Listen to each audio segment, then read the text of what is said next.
하나님 말씀 구약성경 사무엘상 22장 1절 말씀입니다. 찾으신 줄 알고 봉독 드리겠습니다. 그러므로 다윗이 그곳을 떠나 아둘람 굴로 도망하며 그들의 형제와 아버지의 온 집이 듣고 그리로 내려가서 그에게 이르렀고 환난 당한 모든 자와 빚진 모든 자와 마음이 원통한 자가 다 그에게로 모였고 그는 그들의 우두머리가 되었는데 자기와 함께 한 자가 400명 가량이었더라. 우선 2절까지 봉독 드렸습니다. 현대 과학은 지금 눈부시게 발전을 거듭하고 있습니다. 뉴턴의 고전 역학을 지나서 아인슈타인의 상대성 이론으로 만발했고 이제는 21세기 지금은 아인슈타인을 넘어서는 양자역학의 시대에 도입했다고 그렇게 말합니다. 양자역학은 우리의 삶 속에 깊이 이미 침투해 있습니다. 우리가 늘 쓰는 스마트폰이라든가 컴퓨터라든가 레이저 기술이라든가 또 최근에 AI 기술과 융합 현상을 일으키면서 전문가가 아닌 우리들은 잘 모를 수 있지만은 이미 우리 현대인들의 삶에 깊이 연루되어 있습니다. 그 양자 역학 가운데 아주 중요한 현상 가운데 하나가 양자 얽힘이라는 게 있습니다. 양자 얽힘이라는 그 현상이 있는데 이건 두 개의 입자가 특별한 방식으로 연결되어 있어서 한 입자의 상태를 측정하면 동시에 다른 입자의 상태도 동시에 결정이 된다. 뭐 이런 뜻입니다. 설령 두 입자가 우주의 반대편에 있다 하더라도 한국에 있고 저기 브라질에 있다 하더라도 순간적으로 동시 작용을 한다. 그래서 두 입자가 상호 얽혀 있다. 뭐 이런 겁니다. 이 상태가 되면 두 입자는 멀리 떨어져 있어도 하나의 시스템처럼 연결 현상이 일어난다. 뭐 이런 뜻입니다. 아주 쉽게 말하자면 아들이 저기 미국에 유학을 가 있다고 치십시다. 아들이 아프다는 소식을 들으면 어머니의 마음이 동시에 작동을 합니다. 멀리 떨어져 있어도 멀리 떨어진 게 아니다 이런 뜻이죠. 아들이 아프다는 소식을 듣는 순간적으로 어머니가 아파합니다.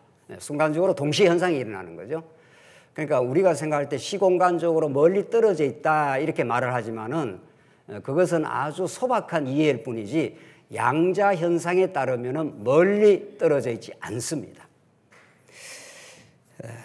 과학에서 말하는 모든 원리와 법칙도 궁극적으로 하나님의 통치 원리를 반영합니다. 그래서 특별 계신 성경의 말씀과 과학 현상은 분리되어 있지 않습니다. 과학 현상을 깊이 연구하면 할수록 하나님이 이 세상을 통치하는 통치 원리와 아주 긴밀하게 연동이 되어 있습니다. 그래서 우리가 예수를 믿는다는 것은 오늘 예배당에서 이렇게 나를 위해서 죽어주신 예수를 믿고 천국 간다 이런 수준의 예수 믿는 게 아닙니다. 그것도 중요한 내용이긴 합니다만은 예수를 믿는다 하는 것은 이 우주를 창조하시고 지금도 통치하시고 섭리하시는 모든 섭리 가운데 과학이라고 하는 그런 작은 현상도 우주의 비밀을 그런 식으로 설명을 하고 있다 이런 뜻입니다. 당연히 하나님의 통치 속에 모든 것이 얽혀 있는 거죠. 연결되어 있는 거죠. 그거는 성경이 너무도 가르치는 바죠. 오늘 사무엘상에 나오는 오늘 다윗이 다윗 왕국을 창건 하나님께서 해가시는 가운데 다윗을 말할 수 없는 3차의 걸신 시련인데 오늘 계속 2차 시련이 이어지고 있습니다. 오늘 다윗의 2차 시련의 현상은 우리가 늘 이렇게 태초로부터 종말까지 한 줄을 끊지 않습니까? 이렇게 영원 안에서 하나님이 영원히 살아계시고 영원한 하나님의 작정과 언약의 내용이 있습니다. 새하늘과 새 땅에서 하나님께서 영원히 다시 이루실 겁니다. 지금 우리는 다윗이 왕이 되어서 이 나라를 통치해가는 다윗 왕국의 건설 내용을 지금 공부하고 있는 중에 다윗이 시련을 받는 중입니다. 그러나 지금 현상 다윗의 시련의 현상은 그 이전 1000년 전 이미 아브라함 그다음 500년 전쯤 모세 현상과 양자 역학의 얽힘 현상을 비유를 하자면은 아브라함 언약과 다윗은 얽혀 있습니다. 상호 연결되어 있습니다. 따라서 우리가 오늘 다윗 말씀을 다윗의 시련의 현상을 볼 때 아브라함 언약 혹은 모세 언약과 얽혀 있기 때문에 이 앞의 현상을 이해하지 못하면은 이것이 곡해될 가능성이 얼마든지 있습니다. 아, 다윗처럼 우리가 살자라든가 뭐 이렇게 해보자라든가 이런 성경에서 말하지 않는 빗나간 현상을 말합니다. 오늘 다윗이 시련을 받는 것 이미 영원 안에서 작정되어 있고 아브라함 언약에서 하나님께서 언약 나라를 세워주겠다 하고 아브라함, 이삭, 야곱을 거쳐 아브라함, 이삭, 야곱의 12아들 가운데 유다에게 하나님께서 왕의 홀이 떠나가지 않는다. 이렇게 이미 딱 약속이 되어 있습니다. 그러니까 다윗 이전에 사울이 베냐민 지파이기 때문에 베냐민 지파에게 왕을 하나님께서 허락하셨다. 이런 말이 없습니다. 그렇기 때문에 사울은 기각이 됩니다. 결국은 이미 기각되었습니다. 그리고 진짜 유다 지파에서 난 그러니까 천년도 전에 하나님께서 유다 지파에서 왕을 보내주겠다 이렇게 하나님께서 계획 선언을 했지 않습니까? 언약을 했지 않습니까? 이것이 오늘 다윗과 얽혀 있습니다. 그러니까 한 현상이 일어나면 그 다음 현상에 순간적으로 상호작용이 일어나는 거죠. 더 나가면은 이 현상은 예수 그리스도와 얽혀 있고 영원한 하나님이 어떤 분인가와 얽혀 있습니다. 그렇죠? 그래서 여러분과 제가 오늘 성경을 본다는 것은 놀라운 진리를 깨닫는 것입니다. 네. 그냥 어쩌다가 오늘 이렇게 여기 앉아 있는 게 아닙니다. 어떤 하나님의 우리가 다 알지 못하는 깊으신 하나님의 섭리와 작정 가운데 그 언약을 이미 하나님께서 하시고 예수 안에 이루시고 예수님이 성령을 보내어서 땅끝까지 복음을 전파하게 하신다는 그 약속 성취 사건대로 얽혀서 오늘 이 자리에 우리가 있습니다. 그렇죠? 자, 그래서 지금 오늘 다윗의 역사적 현장을 아브라함 언약과 모세 언약을 모르면 여기에서 하나님이 계시가 안 되는 겁니다. 하나님께서 아브라함에게 하나님께서 자손 땅 통치를 통해서 나라를 건설하시겠다. 모세에게 하나님께서 율법을 주어서 율법이라는 것이 헌법과도 같아서 나라에 내가 이 나라를 이스라엘 나라를 이런 율법으로 내가 다스려 가겠다. 어떻게? 공의와 사랑으로. 아담 타락 이후 모든 인간이 죄인이 되어 있기 때문에 하나님께서 율법을 갖다 대면 누구나 죽습니다. 공의로 죽게 되어 있습니다. 그러나 죽게만 하는 게 아니라 살려서 하나님의 아들로 세워 하나님을 찬양하게 하시려고 하나님께서 율법을 주셔서 지금 다윗을 섭리를 해 가십니다. 그래서 율법 통치대로 섭리를 해 가기 때문에 다윗의 어리석은 모습, 우리 지난 시간 가드왕 아기스에게 가서 피신을 했지 않습니까? 실제로 다윗이 이방왕 가드왕 아기스한테 피신하면 안 되는 거죠. 왜? 하나님이 다윗의 보호자시고 인도자이신데, 그렇죠? 오늘 우리 찬송에서 우리를 지켜달라, 하나님께서 우리를 보호하소서 했지 않습니까? 이제 나중에 다윗이 깨닫습니다. 이제 아하, 아둘람 굴에서 하나님 우리를 지켜주시는 거구나, 이렇게 깨닫고 감사 찬송하게 되는데, 우리 지난 시간 다윗이 얼마나 자기 생존 때문에 두려워한 나머지 이제 미치광이 노릇을 하면서 하나님을 까마득하게 잊어버리고 자기 삶을 살아보려고 발부둥을 쳤는데, 오늘 22절 그러므로 나오는 거죠. 그래서 아기스 왕이 내 쫓아라 이런 거죠. 그래서 미치광이 노릇하면서 생명을 부지해서 겨우 해서 이제 그러므로 하면서 이제 아둘람 굴로 갑니다. 한번 보십시다. 다윗이 그것을 떠나 아둘람 굴로 도망. 아둘람 굴 꼭 기억하시면 좋습니다. 해야 됩니다. 다윗 왕국이 건설되기 전에 중간에 다윗이 피신 생활, 2차의 그 어려운 피신 생활에서 피난처가 되는 겁니다. 이것이 나중에 다윗 왕국을 왕국되게 되는 산실이 되는 겁니다. 이것이. 자, 보십시다. 아둘람 굴로 도망하며 그의 형제와 아버지의 온 집이 듣고 그리로 내려가서 그에게 이르렀고 환난 당한 모든 자와 빚진 모든 자와 마음이 원통한 자가 다 그에게로 모였고 그는 그들의 우두머리가 되었는데 그와 함께 한 자가 몇 명이라고요? 400명 가량이다. 동굴이 제법 컸습니다. 네. 예루살렘에서 남서쪽으로 한 25km 정도 되는 곳입니다. 아둘람 굴이라는 게. 그래서 이 아둘람 굴로 도망해서 이제 가족까지 식솔까지 데리고 이제 도망을 하고 있습니다. 그런데 그게 어떤 사람들이 이제 모여드는가 하는 게 중요하죠. 2절에 환난 당한 모든 자와 빚진 모든 자와 마음이 원통한 자가, 이게 전부 그 시대에서는 약자들입니다. 그 시대에서는 굉장히 어려움을 겪는 사람들이죠. 환난 당한 모든 자. 두 번째 뭐죠? 빚진 모든 자. 사람이 빚을 지면은 얼마나 그 마음 고통이 많습니까? 그 빚을 갚아야 되니까. 그 시대에 소외되고 어려운 사람들. 그리고 마음이 원통한 자입니다. 마음에 여러 가지 고통을 많이 겪는 사람들. 그런 사람들이 다 그에게로 모였고, 다윗에게 전부 모이는 게 좀 변변한 사람이 없습니다. 그렇죠? 잘 나가는 사람, 기업의 회장라든가 이런 사람들이 모이는 게 아니라 환난 당한 자, 빚진 자, 마음에 원통한 자, 이런 사람들이 모여가지고 그는 그들의 뭐가 됐다는 겁니까? 우두머리가 됐다는 거예요. 이 세상에 역설도 이런 역설이 없습니다. 이 사람들이 나중에 찬란한 다윗 왕국을 세워가는 역군들이 다 되는 거죠. 이게 하나님이 하시는 일입니다. 다 똑똑하고 능력 많고 이런 사람들을 하나님께서 불러 모아가지고 당신의 나라를 이루는 게 아니라 환난 당하고, 그러니까 쫓겨났고 빚졌고 마음이 원통한 자, 이런 사람들이 다윗에게 모여 들었더라, 지금 그런 뜻입니다. 이게 찬란한 다윗 왕국을, 하나님이 통치하는 나라를 세워가는 과정에 있는 일입니다.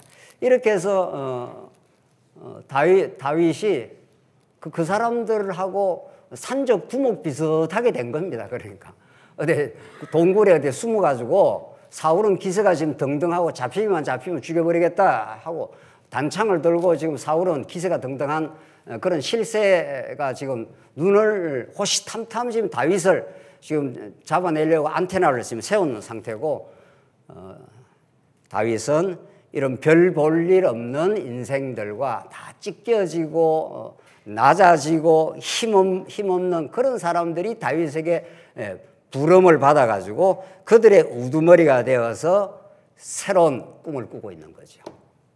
이렇게 하나님 나라 교회는 세워져 가는 거죠.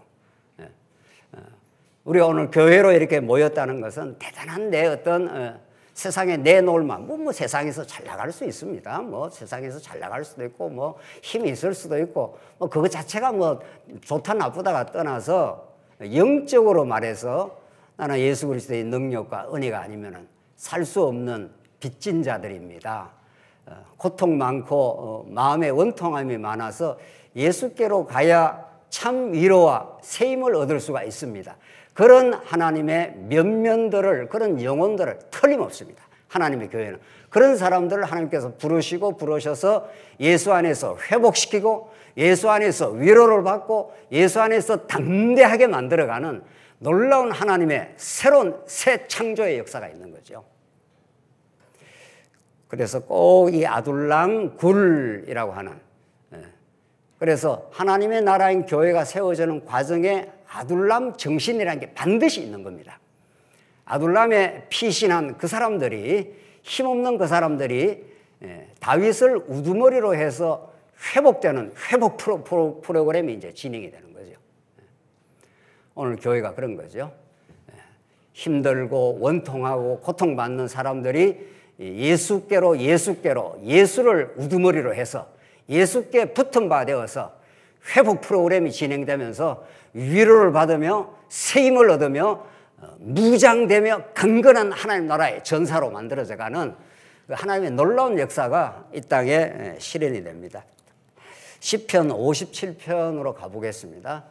이 가드왕 아기서에서 미치광이 노릇하면서 얼마나 낮아지고 낮아진 이 다윗, 정말 처참할 정도로 비참해진 이 다윗.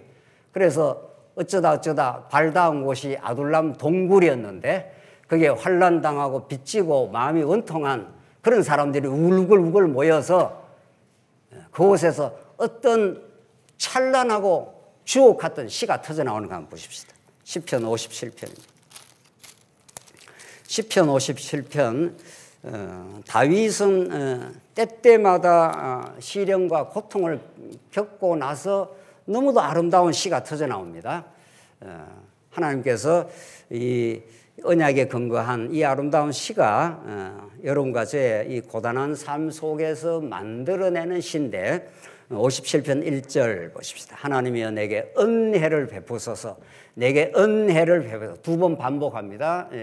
히브리 시에 두 번 반복하는 건 이제 강조 용법인데 지금 그 위에 그 표가 나와 있지 않습니까? 다윗이 사울을 피하여 굴에 있을 때라고 57편의 앞에 시의 표제어가 나와 있지 않습니까? 여기 아둘람 굴입니다. 그러니까 그 굴에서 다윗이 많은 생각을 하게 됐겠죠. 내가 어쩌다가 이렇게 목숨 하나 부지하려고 미치광이 노릇을 하면서 하다가 쫓겨 나가지고 흘러 내려간 곳이 아둘람 굴인데 이곳에서 하나님이 어떻게 인도를 하시고 내게 행하시는 일이 무엇인가? 이걸 이제 다윗이 많이 묵상을 했겠죠. 그래서 하나님이여 내게 은혜를 베푸소서. 내게 은혜를 베푸소서. 하나님의 은혜가 아니면은 이 힘들고 고단한 삶을 견딜 수가 없습니다. 다윗이 무슨 힘이 있는 게 아닙니다. 다윗에게 400명 이 거지 발상이 같은 인간들이 다 모여 있는 거죠. 하나님의 은혜를 덧입지 않으면은 다윗은 하루도 한순간도 지금 살 수가 없는 겁니다. 하나님이 그렇게 하시려고 다윗에게 1차 시련, 2차 시련을 지금 하나님께서 퍼붓고 있는 중이죠. 내 영혼이 주께로 피하되 주의 날개 그늘 아래에서 이 재앙들이 지나기까지 피하리이다. 주님만 나의 피난처입니다. 이런 말이죠. 온 세상이 난리가 났습니다. 사울이 단창을 들고 이제 잡히면 다윗을 죽이려고 하는 이런 끔찍한 엄혹한 시대를 지금 다윗이 지나고 있습니다. 이 재앙이 지나기까지 피하리다. 2절 내가 지존하신 하나님께 부르짖으며 곧 나를 위하여 모든 것을 뭐 한다고요? 이루시는 하나님께로다. 이 다윗이 참 이 다윗은 지금 목숨 하나 부지하기가 어렵고 지금 그런 형편인데 다윗이 이제 하나님으로부터 이제 통찰을 얻은 겁니다. 아하, 이 모든 일들이 나를 위하여 모든 것을 이루어 가시는 하나님께로다. 그 하나님께 내가 부르짖을 수가 있구나. 예수 믿지 않는다는 것은 고난은 똑같은데 예수 믿지 않는다는 건 부르짖을 대상이 없다는 겁니다. 우주는 캄캄합니다. 만약에 하나님이라는 인격적 하나님이 없으면 우리가 밤에 나간다 칩시다. 이 우주가 캄캄하고 아무런 고요합니다. 인간이 부르짖어도 누구도 응답하지 않습니다. 우주는 응답하지 않습니다. 살아있는 인격체가 아닙니다. 그런데 하나님, 우리 백성은 너무도 고단하고 힘들고 지칠 때 하나님 아버지 이렇게 부르짖지 않습니까? 탄식하지 않습니까? 그 하나님을 부르짖는데 그 하나님 어떤 분인가 하면 나를 위하여 모든 것을 이루시는 하나님께로다. 그러니까 지금 주변을 돌아보면 다윗은 자기 발 하나 디딜 데가 없는 그런 척박한 환경이지만 하나님과의 영적인 언약적인 결속이 되어 있는 거죠. 언약적 얽힘이 되어 있는 거죠. 우리가 양자역학식으로 말하면 하나님과 다윗은 주변의 환경은 적막한 어두움으로 짙어져 있습니다. 언제라도 사울이 등장해서 다윗을 죽이려고 하는 엄혹한 시기를 지금 지나고 있는데 이 동굴에서 다윗이 이 언약적인 결속이 딱 돼 있는 거죠. 하나님께 내가 부르짖습니다. 은혜를 베풀어 주소서, 은혜를 베풀어 주소서. 하나님 은혜의 보호하심이 아니면 내가 살 수 없습니다. 이런 말이죠. 조금 지나가서 6절로 가보겠습니다. 6절부터 끝까지 한번 읽겠습니다. 그들이 내 걸음을 막으려고 거물을 준비하였으니 내 영혼이 억울하도다. 그들이 내 앞에서 웅덩이를 팠으나 자기들이 그 중에 빠졌도다. 참 이게 정말 다윗을 거물로 쳐서 잡아서 죽이려고 거물을 다 쳐놨는데 그들이 내 앞에서 웅덩이를 팠습니다. 그 웅덩이에 빠져 죽으라고. 그런데 자기들이 그 중에 빠졌다는 거예요. 자기들이. 다윗은 그 어렵고 두려운 시기 속에서 하나님과의 연결고리가 되어 있기 때문에, 언약적 관계가 되어 있기 때문에, 양자역학식으로 말하면 하나님, 다윗의 움직임이 하나님의 움직임과 순간적으로 막 작동을 하는 거죠. 다윗은 너무도 힘듭니다. 내가 살 길이 없습니다. 이런 거죠. 그 부르짖음을 하나님이 순간적으로 바로 반응을 한다 이 말 아닙니까? 그렇죠? 우리 아이가 저 미국에서 아픕니다 하면은 어머니가 바로 순간적으로 작동을 하는 거죠. 어떠냐? 병원에 갔냐? 뭐 이렇게. 내가 지금 비행기 타고 날아갈까? 뭐 이런 거죠. 그러지 않겠어요? 네. 그러니까 하나님과의 이 언약적 결속, 이게 우리 신앙의 전부입니다.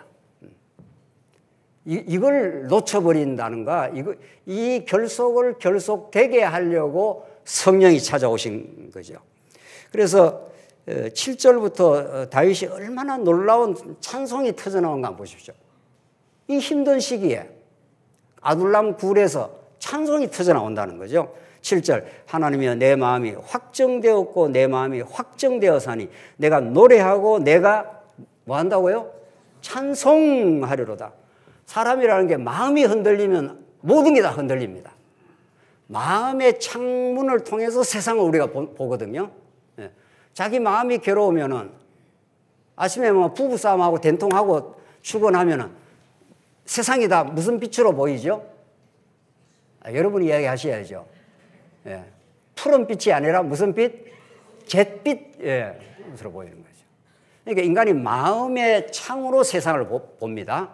세상을 우리가 직면하지 않습니다. 우리는 마음이라는 프리즘을 통해서 그 마음이 하나님의 은혜와 하나님의 사랑과 하나님의 보호하심과 하나님의 거룩하심으로 내 마음이 채색이 되어 있으면 그 채색된 마음으로 세상을 보기 때문에 세상에 어떤 불안한 일이 있어도 불안하지 않습니다. 지금 다윗은 두려워했지 않습니까? 다윗이 두려워하는 거하고 조금 뒤에 사울이 두려워하는 거 전혀 질이 다릅니다. 똑같은 두려움 같아도 다윗이 두려워하는 것은 그 두려움 때문에 하나님께로 자꾸 가게 되는 거고, 사울이 불안하고 두려운 것은 하나님께로 가는 게 아니라 자기 파멸로 갑니다. 전혀 다릅니다. 전혀 다른데, 그래서 하나님이 내 마음이 확정되었고, 확정이 됐다는 건 확신이 왔다 이런 뜻입니다. 하나님이 나를 지켜주시겠구나.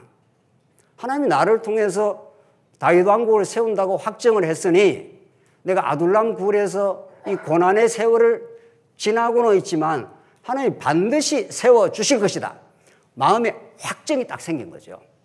사람이 마음에 딱 확정이 되기 시작하면 두려운 게 없습니다. 죽으면 죽지 뭐. 딱 이렇게 나가는 겁니다. 죽으면 천국, 살면 너희를 위해서 내가 살지. 이게 사도 바울의 빌립보서의 가치관이었습니다. 그래서 찬송이 터져나옵니다. 아둘람 굴이라고 하는 이 기가 막힌 이 굴이라는 건 제일 이제 밑바닥을 치는 건데, 여기서 가장 높은 하나님에 대한 찬송이 터져나온다는 거죠. 그래서 여러분과 제가 다 평탄한 삶을 원하지 않습니까? 문제 없고, 자식들 다 아프지 않고, 다 건강하고, 사업 그냥 큰 부도 나지 않고, 그걸 망조라 그럽니다. 그러면 절대 감사 없습니다. 절대 찬송 없습니다. 아무 재미없는 삶, 아무 재미없는 삶이라는 게 그런 겁니다. 아무 문제 없음 이런 거죠. 세상 사람들은 그런 걸 원하는 거예요. 하나님 택한 백성은 문제는 많지만, 문제는 어려움은 있지만 아둘람 굴로 내려가서 피신처가 되고 여기서 오히려 동역자를 만나게 되고, 이게 고난을 그치지 않으면 동역자를 만날 수가 없어요. 이 교회가 여러분들 교회 된다는 건 이게 신비로운 하나님의 뜻입니다. 고난을 통과하면서 그 가운데 마음을 나누는 동역자를 만나게 되지, 교회가 뭐 아무 문제도 없고 뭐 잘 돼 가는데 동역, 그럴 리가 없습니다. 오늘 본문의 말씀에 따르면. 그래서 8절, 내 영광아 깰지어다 비파여 수고마 깰지어다 내가 새벽을 깨우리로다. 이 부활의 새벽을 바라보면서 지금 다윗이 노래 부르고 있지 않습니까? 다윗은 현실은 어둠인 거죠. 죽음 같은 현실을 지금 통과하고 있으며 새벽을 깨우리로다. 내가 부활의 주님을 내가 만나게 될 것이다. 이런 것이다. 9절, 주여 내가 만민 중에서 주께 감사하며 문나라 중에서 주를 찬송하리로다. 무릇 주의 인자는 커서 하늘에 미치고 주의 진리는 궁창에 이르다. 주의 인자, 언약적 사랑인데 헤세드, 이 인자 사랑은 하늘에 미치고 하나님이 하늘 보좌에 계시지 않아요. 다윗은 지금 아둘람 굴에 있지 않습니까? 땅과 하늘이 얼마나 거리가 뭡니까? 우리가 거리로 비유를 한다면은 하늘은 하나님 보좌니까 하나님이 통치하시는 우주의 보좌와 아둘람 굴은 우주만큼 거리가 먼 거죠. 그런데 오늘 다윗의 노래에서는 주의 인자는 커서 하늘에 미치고 주의 진리는 궁창에 이르나이다. 다윗은 이 아둘람 굴이라고 하는 이 척박하고 어려운 현실 속에서 하늘의 인자하심을 가지고 통치하는 하나님과 연결이 되어 있는 거죠, 지금. 우리 신앙이라는 게 그렇게 위대하고 놀랍습니다. 우리 신앙이라는 게 시시한 가치를 갖고 있지 않습니다. 여러분과 제 삶에 어떤 밑바닥을 쳐도 하나님께서 우리를 사랑하는 자라, 하나님의 인자가 하늘에 닿았다고. 그래서 예수님께서 베드로에게 내가 너에게 천국 열쇠를 주니 네가 땅에서 매면 하늘에서도 어떻게 된다고요? 매게 될 것이고 땅에서 풀면 하늘에서도 어떻게 해요? 풀린다 그러지 않습니까? 하늘과 땅이 이렇게 연동이 되어 있다, 연결되어 있다 이런 뜻입니다. 그게 예수 믿는 사람이에요. 예수 믿지 않는 사람은 하늘이 없죠. 하늘이 있는데 모르죠. 예수 안 믿으면. 그러니까 땅의 것밖에 몰라요. 이거밖에 몰라요. 땅의 가치가 다예요. 어떻게 해야 잘 먹고 잘 살고 건강하고 잘 나가고 권력 쥐고 이런 거죠. 그거밖에 없어요. 예수 안 믿으면. 그러다가 영원한 멸망으로 가는 거죠.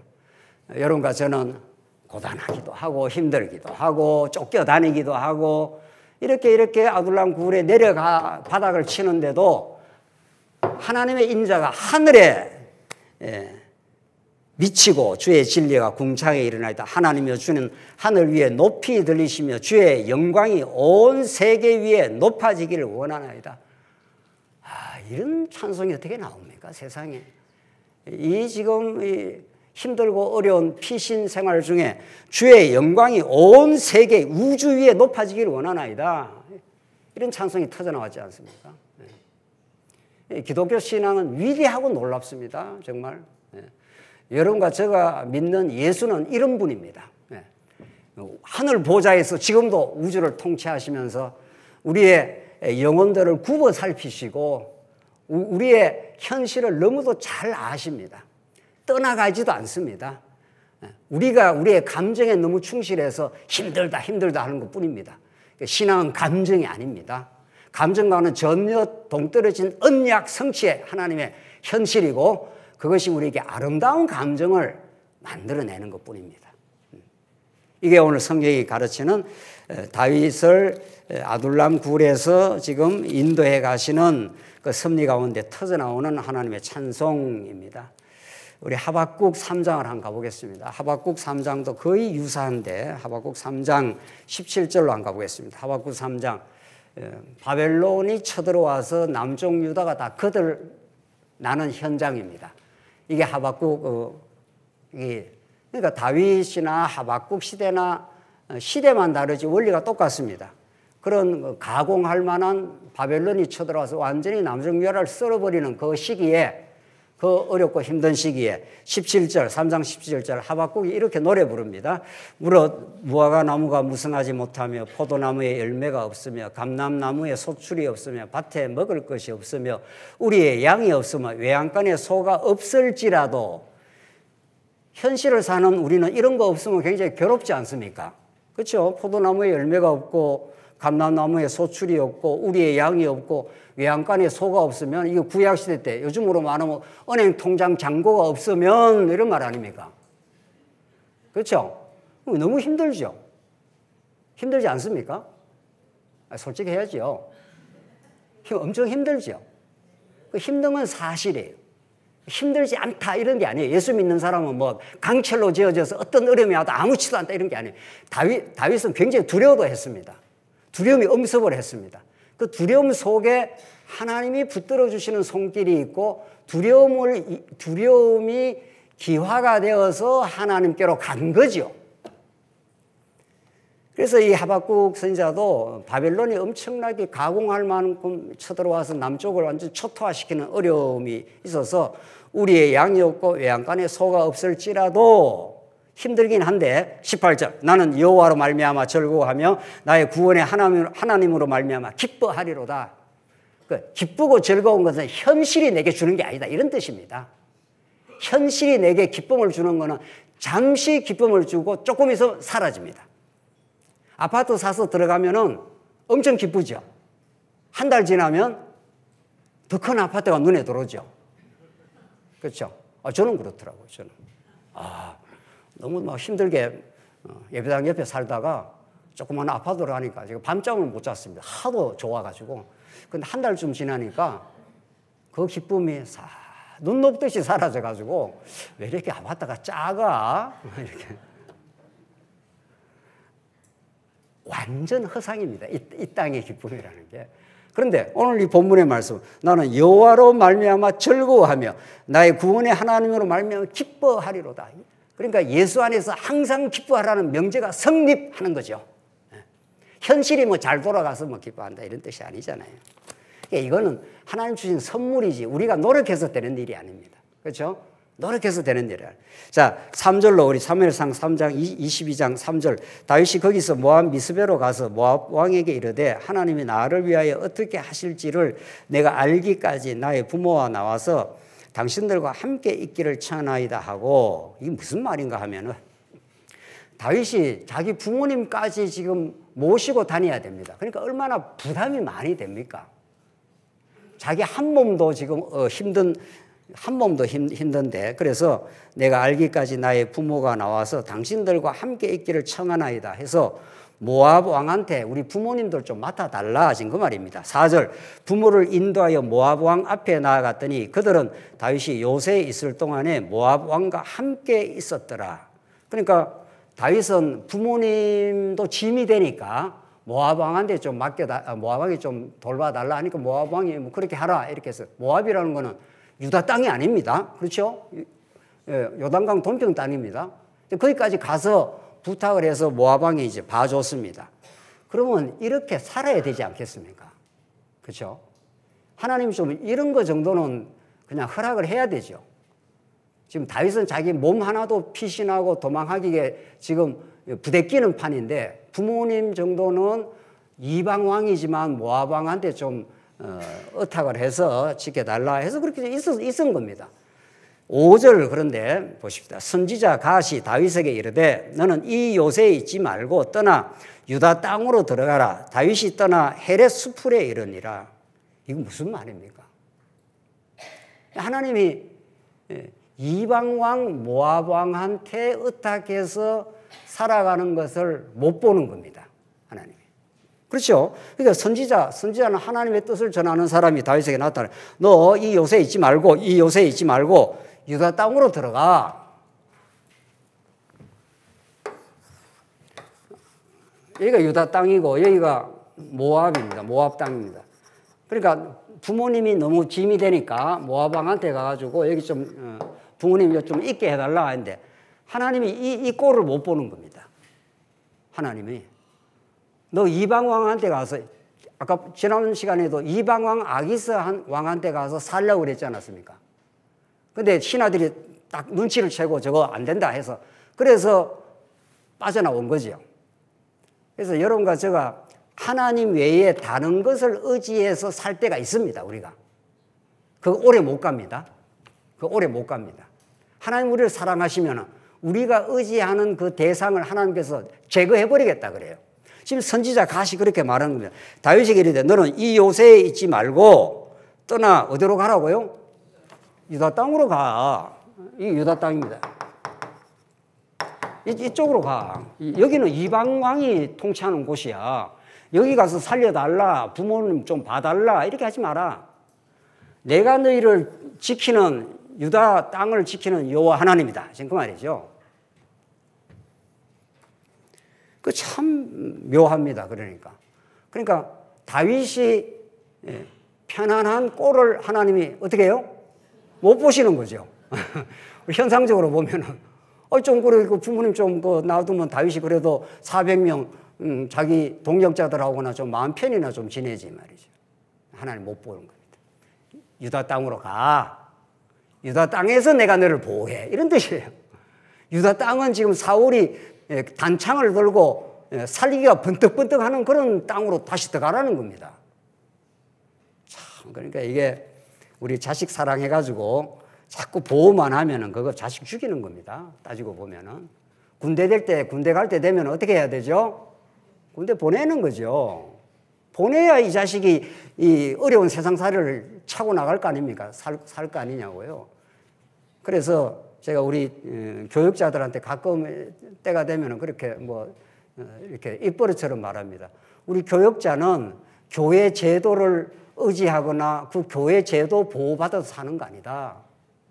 그냥 하나님을 믿고 사는 겁니다, 우리는. 그러다가 하나님께서 이렇게 여건이 되어서 이렇게 저렇게 사례도 해주고 이렇게 하면 그것도 감사할 일이지만 그것 때문에 우리가 복음을 전하는 게 아니다. 교육자뿐만 아니고 모든 우리 성도가 그런 거죠. 모든 성도가. 무엇이 내게 보호처가 되는 게 좋은 게 꼭 아닙니다. 그게 그 사람의 신앙을 약화시키는 거죠. 하나님은 선지자 갓을 통해서 모압 땅 거기서 빠져나와서 살기가 번떡거리는 유다 땅으로 들어가. 거기서 네가 훈련받아야 돼. 거기서 여호와 하나님을 붙들고 살아가야 돼. 사무엘상 23장 보십시오. 23장 4절 14절 보겠습니다. 사무엘 그 다음 장인데 진짜 유다 땅에 가서 어떻게 보호를 받는가 한번 보십시오. 어떻게 기가 막힌 보호를 받는가. 14절 다윗이 광야의 요새에 있어요. 광야입니다. 유다 땅은 전부 광야입니다. 광야의 요새에 있었고 또 10광야 산골에도 머물렀으므로 광야 요새도 있었고 10광야 산골에도 머물렀고 다윗이 그러니까 자꾸 유다 땅에 가서 광야를 전전하는 겁니다. 전전하면서 사울을 피해 다니는 거죠. 머물렀으므로 그 다음에 뭐라고 되어 있습니까? 사울이 매일 찾되 그 다음이 중요합니다. 이거 다 같이 한번 읽죠. 시작. 하나님이 그를 그의 손에 넘기지 아니하시니라. 이거 아멘 해야 되는 거 아닙니까? 아멘, 아멘, 아멘인 거죠. 유다 땅으로 가. 모압 왕한테 전전되면서 거기서 보호받고 그러지 마. 그거 이방 왕한테 네가 보호받을 그런 너 신분 아니야. 너는 하나님의 언약한 왕이야. 유다 광야로 가서 사울이 다윗이 이쪽으로 피하고 저쪽으로 피하면 계속 사울은 안테나는 다윗을 좀 추적을 하고 있습니다. 그런데 하나님이 그를 그의 손에서 넘기지 어떻게 해요? 아니하시니라. 하나님이 안 넘기고 딱 붙들고 있는데 하나님이 다윗을 딱 붙들고 있다 이런 뜻 아닙니까? 아무리 사울의 위험이 덕실되는 곳이라도 사방으로 우겨 쌈을 당할지라도 쌓이지 아니하며 사도 바울이 고린도후서에서 그렇게 표현을 한 거죠. 하나님이 하시는 일이 참 묘합니다. 하나님 우리가 좀 평안하면은 좋을 것 같은데 그렇게 되면은 하나님을 까마득하게 잊어버립니다. 하나님을 까마득하게 잊어버리고 우리 힘으로 살지 이렇게 되는 겁니다. 내가 잘해서 이렇게 됐지 이렇게 되는 거죠. 그래서 여러분과 저에게 때때마다 원치 않는 뭐가 찾아온다고요? 고난이 찾아오는 겁니다. 고난이 찾아올 때 잘 왔구나 이렇게 해야죠. 정말 그 말이 잘 안 되죠. 어쩌든지 막 피해 보려고 방법을 쓰고 막 온 방법을 다 쓰지. 그 방법 쓴다고 되는 선지자 가시 와서 들어가 다시 유다 땅으로. 마지막 6절 사울이 다윗과 그와 함께 있던 사람들이 나타났다 함을 들으니라. 그때 사울이 기브아 높은 곳에서 소의 단창을 들고 에셀 나무 아래 앉았고 모든 신하들은 그의 곁에 섰더라. 이거 보십시오. 다윗과 사울이 얼마나 극적으로 대비가 되는지. 다윗은 환난 당한 자, 빚진 자, 원통한 자, 다 낮고 힘든 사람들이 다윗에게 우르르 모여 있고, 그러나 그 사람들이 진짜 마음을 나누는 진짜 동력자가 나중에 되는 겁니다. 그런데 사울은 단창을 딱 들고, 창을 딱 들고 있습니다. 얼마나 기세가 등등합니까? 옆에 문무백관들이 모여 있지만 마음의 교통은 됩니까? 안 됩니까? 전혀 안 되죠. 조금만 삐걱 잘못하면 저 단창에 죽을 판이니까. 얼마나 위압적이고 권위적이고, 그러니까 진짜 사울 주변에는 사람이 많은 것 같지만 사람이 어떻게 해요? 없는 거죠. 놀라운 일입니다, 이게 정말. 17절 이제 겁박을 합니다. 사울이 곁에 선 신하들에게 이르되 너희 베냐민 사람들아 들으라. 이새의 아들이 너희에게 각기 밭과 포도원을 주면 너희를 천부장 백부장을 삼겠느냐. 다윗이 너한테 뭐 직함 하나 주겠느냐 이런 말이죠. 그런 거 못 준다. 내가 준다. 내가 모든 걸 갖고 있다. 지금 내게 내 손 안에 권세가 있다 이 말이죠. 8절 너희가 다 공모하여 나를 대적하며 내 아들이 이새의 아들과 맹약하였으되 내게 고발하는 자가 하나도 없고 나를 위하여 슬퍼하거나 내 아들이 내 신하를 선동하여 오늘이라도 매복하였다가 나를 치려하는 것을 내게 알리는 자가 하나도 없도다. 왜 내한테 빨리빨리 고발 안 해? 이런 거죠. 9절 그때 에돔 사람 도액이 사울의 신하 중에 섰더니 대답하여 이르되 이새의 아들이 노베 와서 아이두베 아들 아히멜렉에게 이런 것을 내가 보았는데 아히멜렉이 그를 위하여 여호와께 묻고 그에게 음식도 주고 블레셋 사람 골리앗의 칼도 주더이다. 이렇게 고발을 해버렸습니다. 이게 이제 다윗을 엄청 이제 다윗과 함께 했던 이 아히멜렉에게 엄청난 참사로 이어집니다. 그러니까 사울은 단창을 들고 사람들을 이렇게 위협하면서 힘을 부리면서 나라를 통치했고, 다윗은 쫓겨다니고 아둘람 굴로 피신하고 힘없이 보였지만 진짜 힘이신 여호와 하나님이 함께 하신 거죠. 그분이 함께 하셔서 400명이라는 동력자, 동지들이 다음 세대를 세워갈 그 동지들을 하나님께서 불러 모으시고 있는 거죠. 사울은 주변에 사람이 있는 것 같지만은 실제 진짜 마음을 나누는 사람은 없는 거죠. 그래서 아히멜렉을 문초를 합니다. 이제 너 왜 그랬어? 이렇게 묻는 거죠. 14절 아히멜렉이 왕에게 대답하여 이르되 왕의 모든 신하 중에 다윗같이 충실한 자가 누구인지요? 그는 왕의 사위도 되고 왕의 호위대장도 왕실에서 존귀한 자가 아닙니까? 그 다윗을 변호를 해준 겁니다. 아히멜렉이. 그 사람이 문제가 있냐? 이런 거죠. 그러니까 16절 왕이 이르되 아히멜렉아 내가 반드시 죽을 것이요 너와 내 아비의 온 집도 그러하리라. 이렇게 해서 도액이라는 에돔 사람이 고발을 해가지고 아히멜렉이 사울왕한테 불려가가지고 내가 뭐 잘못한 게 있냐? 다윗이 당신의 충실한 신하가 아니냐? 이렇게 있는 대로 사실대로 고했는데 왕이 그냥 못 있는 겁니다. 왕이 지금 불안한 겁니다. 지금 이 존재 자체가 흔들리는 불안입니다. 사울은 다윗은 두려워는 했지만은 그냥 심리적으로 두려워는 했지만은 그 존재 자체는 여호와 하나님과 결속이 되기 때문에 존재가 흔들리지 않습니다. 여러분과 제가 이 고단한 세상 살면서 어려운 일도 겪고 힘든 일도 겪고 해서 마음에 불안함도 생길 때가 있고 사업이 어려워지면 왜 불안하지 않겠습니까? 힘든 때도 있지만 여러분과 저의 존재가 흔들리지 않습니다. 마음이 좀 흔들렸을 뿐이지. 왜? 여러분과 저는 하나님의 아들이라고 하는 정체성, 영원히 우리를 사랑하시는 하나님 여호와, 예수 그리스도 안에서의 우리의 몸된 지체, 이 신분과 이 존재가 영원히 바뀌지 않습니다. 지금 사울은 근본이 흔들리고 있는 거죠. 그래서 불안하고 의심하고 못 견디고 지금 이러는 겁니다. 이게 이제 사단의 종노릇을 하고 있는 거죠. 18절 왕이 도액에게 이르되 너는 돌아가서 제사장들을 죽이라 하며 에돔 사람 도액이 돌아가서 제사장들을 쳐서 그날에 세마포 에봇 입은 자 85명을 죽였고, 이 생떼 같은 아무 문제 없는 이 제사장들 85명을 피바다를 만들어 버렸습니다. 이게 인간이 자기가 불안하기 때문에, 존재가 불안하기 때문에 행동이 얼마나 과격한지 모릅니다. 말 그치게 하는 것은 그 사람이 지금 불안하다 이런 뜻입니다.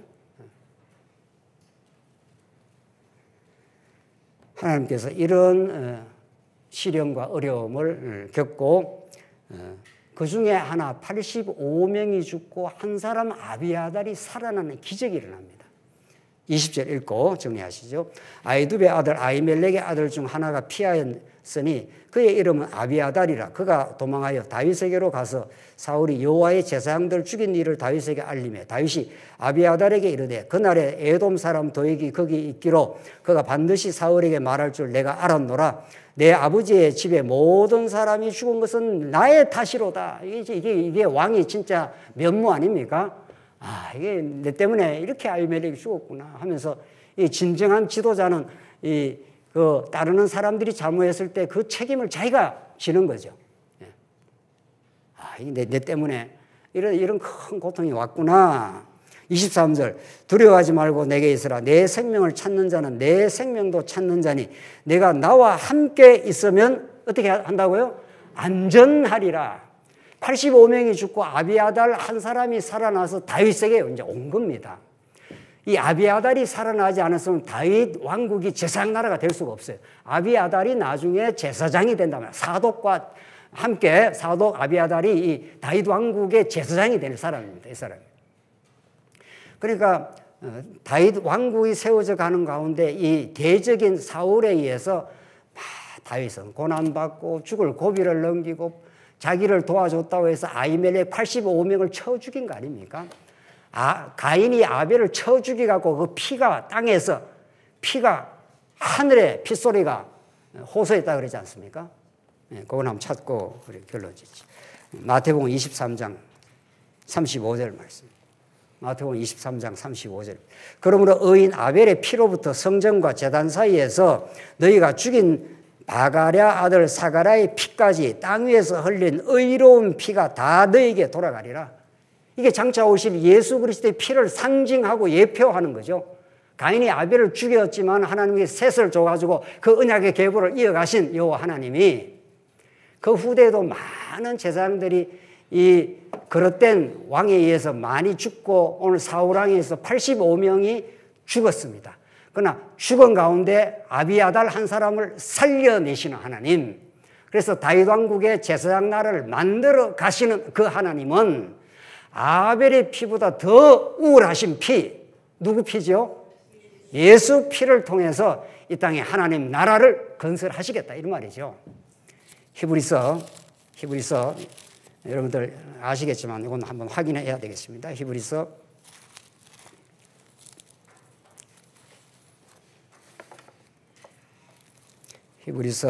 12장 24절입니다. 히브리서 12장 24절 제가 읽겠습니다. 새 언약의 중보자이신 예수와 및 아벨의 피보다 뭐라고 했습니까? 더 나은 것을 말하는 뿌린 피니라 했지 않습니까? 아벨의 피, 이 아히멜렉의 85명의 피. 그래서 이 땅의 하나님 나라 백성들은 세상 나라에 의해서 많이 고통을 겪습니다. 때로는 심지어 스데반처럼 돌 맞아 죽기도 하지만 하늘이 열렸다. 스데반이 죽을 때 하늘이 열렸다 그랬어요. 이게 예수 믿는 길입니다.